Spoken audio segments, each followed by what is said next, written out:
ছাত্রদের এই অবদান যাতে বলে গেলে চলবে না। যখন 2 লিটার পানি 600 টাকা বিক্রি হয়, একটা ঢাব 300 টাকা বিক্রি হয়, সেই সময়ে মাদ্রাসার ছাত্ররা নিজের গায়ের রক্ত দেওয়ার জন্যে মাদ্রাসা থেকে নিজ খরচে মেডিকেলের কাছে চলে গিয়েছে, সেখানে নির্দ্বিধায় ঘোষণা দিয়েছে কার কোন গ্রুপের রক্ত লাগবে আমাদের কাছে আসেন, আমার এই গ্রুপের রক্ত আছে, অমুক ভাই বলেছে আমার এই গ্রুপের রক্ত আছে।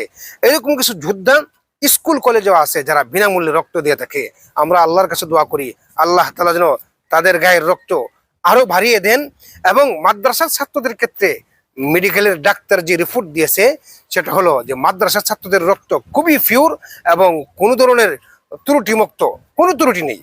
আসলে আল্লাহ রাসূল সাল্লাল্লাহু আলাইহি ওয়াসাল্লাম হাদিসে বলছেন খায়রুকুম মান তাআল্লামাল কুরআনা ওয়া আল্লামা, যারা কোরআন শিক্ষা করে এবং শিক্ষা দেয় তারাই জাতির শ্রেষ্ঠ সন্তান। আর মাদ্রাসার ছাত্রদের বেলায় ডাক্তার বলে এদের রক্তের মধ্যে কোনো সমস্যা নেই, কারণ তারা কোনো ধরনের ধূমপান করে না, তারা নেশাগ্রস্ত নয়, তারা নেশা করে না।